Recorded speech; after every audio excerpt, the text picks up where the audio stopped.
খাওয়া। আর আমি বাবির পছন্দ মতো রান্না করে নিয়েছি গলদা চিংড়ি আর খাসির মাংস।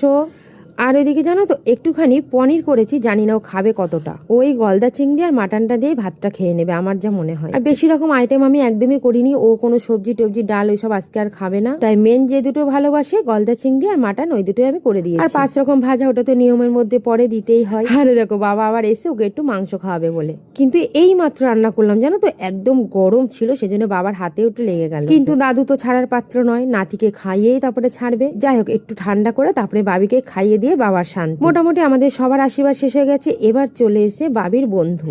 তোমরা হয়তো ভাবলে বন্ধু, এটা তো বাবির বাবা। হ্যাঁ, বাবা হলে কি হবে, যখনই তোমরা দেখবে ওর সঙ্গে সারাক্ষণ দুজনে একসাথে লেগে থাকে। আমার বাড়িতে আসলে তোমরা দেখতে পাবে দুইজনের যে কত গল্প থাকে, বাপরে। মাঝখান থেকে আমাকে আলাদা করে যায় জানো তো, কিন্তু আমিও সেরমটি নয়, ওদের মাঝখানে আমি ঠিক ঢুকে যাই। ওদের ওই চুপি চুপি দুষ্টুমি কথাগুলো শুনতে, কোথায় যাবে না যাবে সব প্ল্যানগুলো আমাকে না জানিয়ে হয়। যাই হোক, উনি তো আশীর্বাদ করে দিয়েছেন, কিন্তু এখন গিফট দিতে হবে।